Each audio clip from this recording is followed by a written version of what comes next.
Hi you two, how are you? I hope you're ready for the final lesson in the position and direction unit of work. Tomorrow we're going to move on to problem solving, which I'm really excited about because I love solving maths problems. But for today, we've got quite a fun activity to do. We're going to have a look at patterns and how we can use shapes by changing their position and direction to create a pattern. First of all, however, of course, we have our flashback 4. Let's have a look. So here you go. Have you got some paper and pencil with you? Pause the video now and have a go at this flashback 4. Okay, are you ready for the answers? So, of course, the crab has moved 1 square right. If you're still struggling with your lefts and rights, don't forget that nifty little trick. The hand that makes the L shape is the left hand. Now 13 centimetres plus 14 centimetres is of course 27 centimetres. 2/4 is the same as 1/2. And 12 divided by 4 is 3. So, as I said, today we're going to be making patterns with shapes. Now, for your discover, you need to have a look at the pattern that this young girl is making. And A says, what will the next 2 shapes in the pattern look like? And B says, what is the same about the shapes in the pattern and what is different?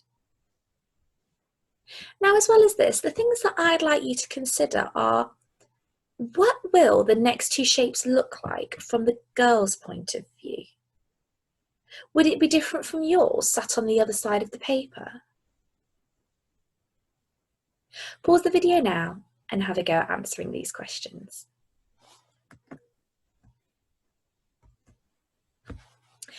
So, to be successful today, you are going to use what you have learned about position and direction, and you are going to apply this to patterns.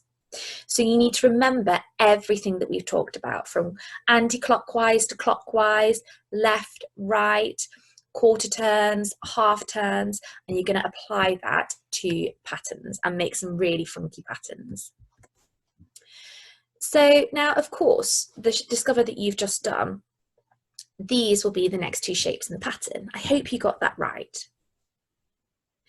Now, the thing that's the same about them is that all the shapes are triangles, all the shapes have 3 sides, they also have 3 vertices, and they are all the same size and colour. However, the thing that is different is that the triangles are all in a different position. They have made a half turn after each shape in the pattern. Now, it's a very good question. I wonder if the triangle has turned clockwise or anti-clockwise. If it's a half turn, does it matter? No, you're right, it doesn't matter if it's a half turn. You don't know whether the person who moved the shape has moved it clockwise or anti-clockwise. Now, the things I'd like you to consider before you move on are, do your triangles look any different, or did you get it right? Just like we've said, does the direction of the turn matter? If you're struggling with that concept, have a go at practicing turning them clockwise and anti-clockwise. So if you cut out a triangle from a piece of paper, turn it both ways.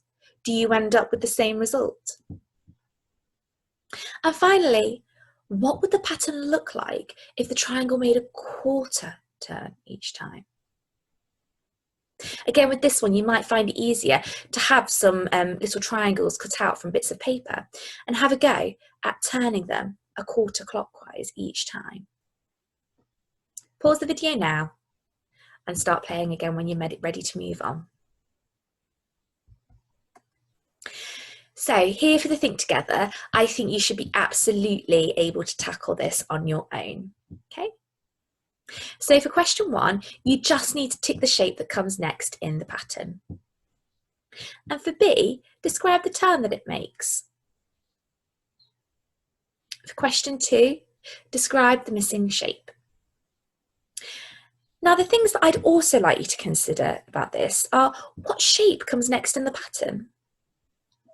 What is the repeating unit of the pattern? So if you remember back to our work on shapes, we said that the repeating unit was the shapes in the pattern before they're repeated. So to give you a little bit of a clue, if it said square, circle, square, circle, square, circle, the repeating unit would be square, circle. And that unit is then repeated and repeated and repeated. And finally, can you describe how the shapes are changing each time? How are the shapes changing in question 1? And how are they changing in question 2? Are they changing in the same way, or are they changing in a different way? Being able to articulate what is going on in these patterns is your first step towards mastery of this lesson. Pause the video now and give it a go. And finally, here's your challenge. So Dexter has created a pattern and he wonders what the next shapes in the pattern will be. He also says, I wonder how I could describe this pattern. Now your challenge is, can you make a pattern which is similar to the pattern in this question? You could either make it of objects that you have around the house, or you could have a go at cutting out shapes and arranging them in a very similar way to this pattern. Pause the video now and give it a go.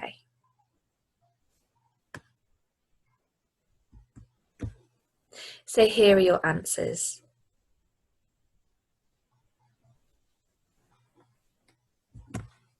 Right, now you're ready to move on to your practice book. As always, if you need me to send a digital version, just let me know.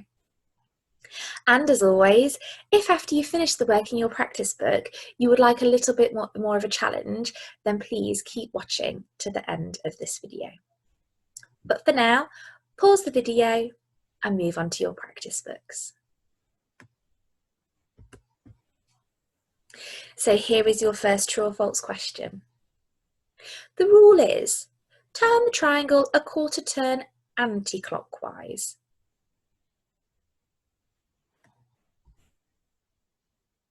Okay, I'm going to move on to the answer.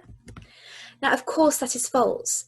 The triangles have been turned a quarter turn clockwise or 3/4 anti-clockwise. If you're struggling with that again, just remember about which way the hands move on the clock. And finally, Dora, Eva, Amir and Ron are describing a pattern. Dora says, the square doesn't turn at all each time. Amir says, no, the square turns a quarter turn each time. Eva says, well, of course the square turns a half turn each time. And Ron says, the square turns a 3/4 turn each time. Who do you agree with? Now, just as a little bit of support for this question, you don't have to agree with just one person. It is okay to agree with 2, 3, or all of them, as long as you can justify your answer. How did you get on? That last question was really tricky, wasn't it? I hope you realised, however, though, that as we have done some work with squares before, you can't tell which one it was. So each child could have been absolutely right. However, as long as you justified your answer, as long as you gave me a really good explanation, then that's absolutely fine. That was our final lesson in the unit on position and direction. And as I mentioned, tomorrow we're going to move on to problem solving. But for now, have a lovely day, and I look forward again to seeing you tomorrow.